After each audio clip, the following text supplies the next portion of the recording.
नमस्कार। एग्जामरी में आपका स्वागत है। फ्रेंड्स, जैसे प्रवक्ता की वैकेंसी आ गई है, बहुत दिनों से इसकी इंतज़ार थी। आज से फॉर्म भराना शुरू भी हो गया है। 22 तारीख से 22 दिसंबर 2020 से इसका डेट स्टार्ट हो गया फॉर्म भराना।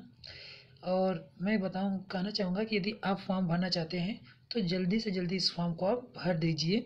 अंतिम डेट का इंतज़ार ना करिए, क्योंकि हो सकता है बाद में इसकी साइडें स्लो हो जाए। ठीक है, क्योंकि अक्सर फॉर्म भरते समय सर्वर डाउन हो जा रहे हैं, इसलिए आपको भरना ही है तो अंतिम डेट का इंतज़ार ना किए बिना 1-2 दिन में फॉर्म को फिलअप कर दीजिए। तो चलिए देख लेते हैं इससे संबंधित कुछ महत्वपूर्ण जानकारियाँ क्या थी। तो सबसे पहले हम इसके महत्वपूर्ण डेट को देख लेते हैं। ऑनलाइन आवेदन प्रारंभ करने की जो तिथि है वो 22 दिसंबर 2020 है, और इसकी जो कि परीक्षा शुल्क बैंक में जमा करने की अंतिम तिथि 18 जनवरी 2021 है। ठीक है, और आप फीस जमा करने के बाद एक दिन का और मौका मिलेगा आपको 22 तारीख तक, अर्थात 22 जनवरी 2021 तक आपको अपना फॉर्म सबमिट कर देना है। फिर जब से फॉर्म सबमिट नहीं होगा तब से आपकी कोई भी प्रक्रिया आगे नहीं मानी जाएगी, अर्थात फॉर्म अधूरा ही माना जाएगा पेमेंट शुल्क कटने के बाद भी। ठीक है, जैसा कि यहाँ पे कुछ महत्वपूर्ण जानकारी है। यदि किसी भी स्तर पर अभ्यर्थी द्वारा कोई वांछित आवश्यक सूचना पाई जाती है अथवा उसका मिथ्या निरूपण किया जाता है तो उसका अभ्यर्थ निरस्त कर दिया जाता है तथा उसके विरुद्ध अन्य कार्रवाई भी की जाएगी। ठीक, तो विशेष सूचना है कि बैंक में शुल्क जमा करने की अंतिम तिथि तक अभ्यर्थी द्वारा निर्धारित शुल्क करने की दशा में उनका ऑनलाइन आवेदन स्वीकार होगा। उसके बाद कोई फीस या सबमिट नहीं होगा, और जब तक वो सबमिट बटन पर क्लिक नहीं होगा, ये सबमिट करना सीधे विभाग ने बोला है कि ये विद्यार्थियों का दायित्व है कि वो अपने फॉर्म को सबमिट जरूर से जरूर कर लें। ठीक, तो इतने ये महत्वपूर्ण डेट है, तो आप 18 जनवरी तक फॉर्म को फिल कर सकते हैं। लेकिन मैं कहूँगा कि आप उतना टाइम न लेकर के इससे पहले ही आप इसको पूरा कर लीजिए। 2 दिन या 3 दिन के अंदर फॉर्म को फिलअप कर लीजिए। ठीक है, आगे देखते हैं।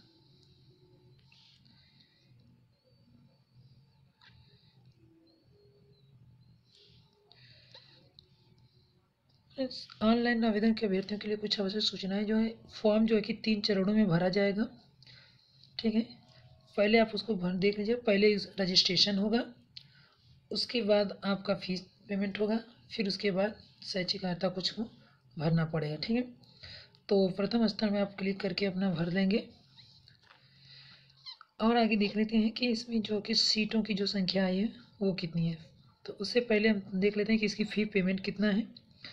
तो जैसा देख रहे हैं कि अनारक्षित वर्ग के लिए 100 रुपया प्लस 25 रुपया जो है वो ऑनलाइन प्रक्रिया का लगेगा, अर्थात 125 रुपया लग रहा है। अनुसूचित जनजाति, ये दोनों वर्ग के लिए, जो जनरल और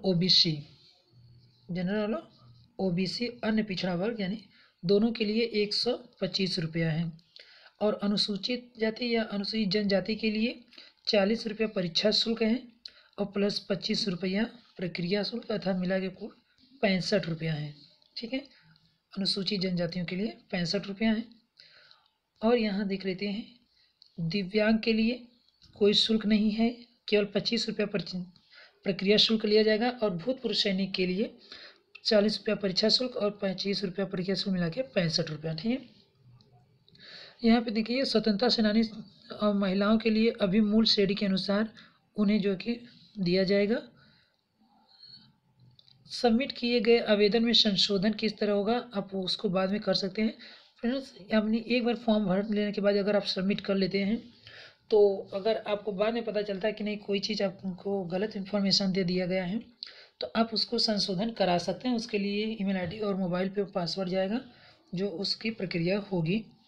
तो चलिए देख लेते हैं यहाँ से कि वैकेंसी में पदों की संख्या कितनी है। तो यहाँ पे देख सकते हैं कि ये प्रवक्ता की जो सीटें हैं ये जीआईसी की हैं। फ्रेंड्स, हम जीआईसी के बारे में बात करें, इसमें प्रवक्ता के लिए हिंदी, अंग्रेजी, भौतिक विज्ञान, रसायन विज्ञान, जीव विज्ञान, गणित, संस्कृत, अर्थशास्त्र, नागरिक शास्त्र, भूगोल, इतिहास, समाजशास्त्र, शिक्षा शास्त्र, उर्दू और वाणिज्य से ये पुरुषों के लिए जो सीटें हैं, अर्थात मेल की सीटें हैं।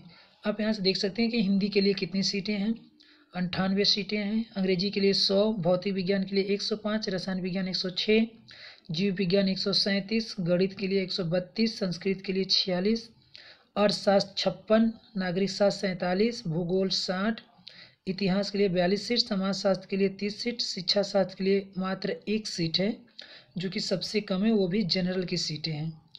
उर्दू के लिए 20 सीट है और वाणिज्य के लिए 11 सीट। तो ये तो मेल का हुआ।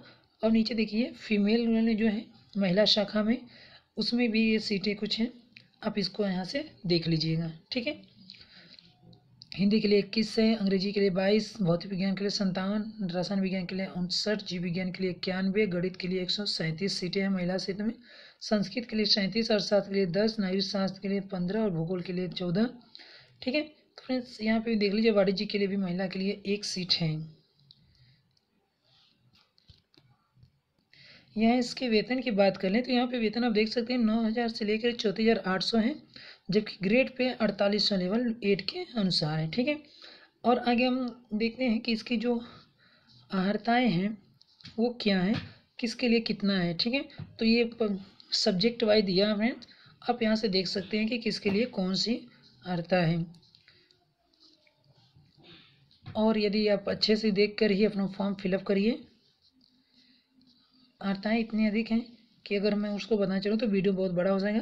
आयु सीमा की बात करें तो आयु सीमा के लिए आपको 1 जुलाई 2020 से लेकर के आपको 21 वर्ष की आयु को लिया गया है, यानी कि 1 जुलाई 2020 को आपकी आयु 21 वर्ष से कम नहीं होनी चाहिए और 40 वर्ष से अधिक नहीं होना चाहिए। ठीक, अधिकतम सीमा में छूट के लिए आपको श्रेणीबद्ध जो मिलता है वो दिया जाएगा। अन्य पिछड़ा वर्गों के लिए, कुछ खिलाड़ियों के लिए जो होता है 3 साल से 5 वर्ष के लिए, वो छूट आपको मिल जाएगी। ठीक है, प्रवक्ता राजकीय इंटर कॉलेज मुख्य लिखित परीक्षा से संबंधित कुछ सूचनाएं हैं। तो फिर जो हमारी परीक्षाएं होंगी उनसे संबंधित कुछ सूचनाएं हैं, उसको देख लीजिए यहाँ से कि अभ्यर्थियों के लिए जो पहले लिखित परीक्षा में जो पास होगा उसी को दूसरे मुख्य परीक्षा में चुना जाएगा। उसके लिए दोबारा फॉर्म उसको भरना पड़ेगा, जिसके लिए यहाँ से आप देख सकते हैं उत्तर प्रदेश के बाहरी विद्यार्थियों के लिए 200 लगेगा प्लस 25 पे परीक्षा वो प्रक्रिया शुल्क लगेगी, तथा अनुसूचित जातियों के लिए ये सब 105 रुपया 80 रुपया जो भी है उस समय तो वो तो होगा। पहले आप प्री निकालिए, बोले तो प्री और मेंस 2 परीक्षाएं होंगी, तो पहले आप प्री निकालिए, उसके बाद मेंस में चले जाइए। अच्छे से तैयारी करिए, बहुत अच्छा मौका भी है।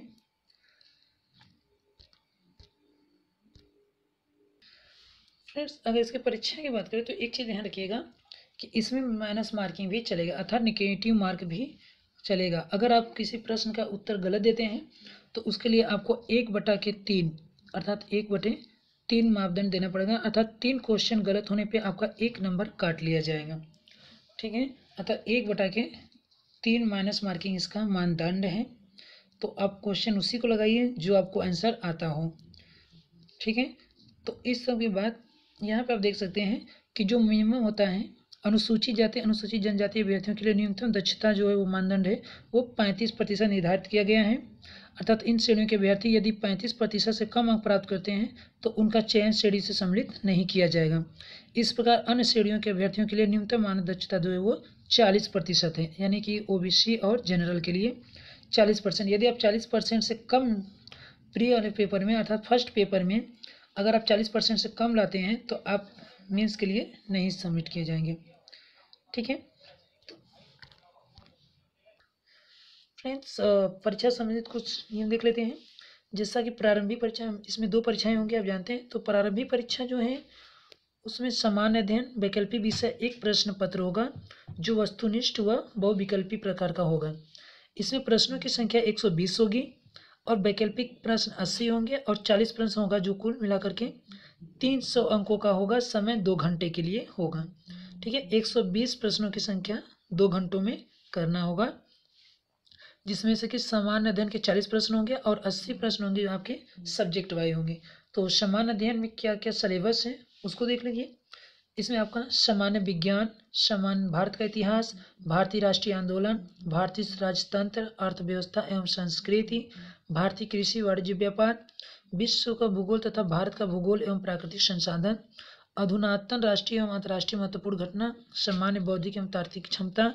बौद्धिक एवं तार्किक क्षमता मतलब होता है कि मैथ कुछ रहेगा और आपका रीजनिंग रहेगा। उत्तर प्रदेश की शिक्षा संस्कृति अथवा उत्तर प्रदेश से कुछ संबंधित रहेंगे। प्रारंभिक गणित 8वीं स्तर तक रहेगा जो अंकगणित, बीजगणित तथा रेखागणित रहेंगे। पारिस्थितिकी एवं पर्यावरण, ये तो प्रारंभिक परीक्षा के समान अध्ययन वाले हैं। और वैकल्पिक परीक्षाएं जो होंगी वो वैकल्पिक विषयों यानी कि आपके जिस विषय से स्नातकोत्तर होगा अर्थात पीजी होगा, जो एमए आप किए हैं उससे संबंधित होगा। ठीक है, मुख्य लिखित परीक्षा से संबंधित देख लेते हैं। मुख्य लिखित परीक्षा आपके 2 प्रश्न पत्र होंगे, प्रथम प्रश्न पत्र और द्वितीय प्रश्न पत्र। प्रथम प्रश्न पत्र आप सामान्य हिंदी एवं निबंध का होगा जो परंपरागत होगा, और द्वितीय प्रश्न पत्र वैकल्पिक विषय होगा जो आपका एमए का सब्जेक्ट होगा। तो प्रथम प्रश्न पत्र के लिए आपको 2 घंटे और 100 अंक का होगा, और दूसरी प्रश्न जो वो 3 घंटे का और 300 अंकों का होगा। ठीक है, तो फ्रेंड्स अब ये था हमारा सिलेबस। इसके आगे हमारे जो सिलेबस हैं ये सब है, आप इसको डायरेक्ट सरकारी रिजल्ट से भी डाउनलोड कर सकते हैं।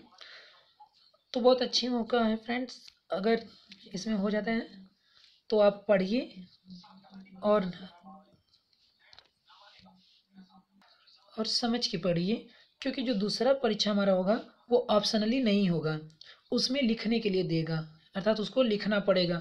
उसमें 3 प्रकार के प्रश्न होंगे आपके, लघु प्रश्न होंगे, लघु उत्तरी और अति लघु उत्तरी होते हैं।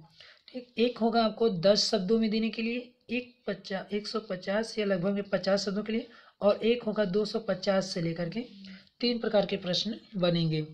ठीक है, थैंक यू सो मच।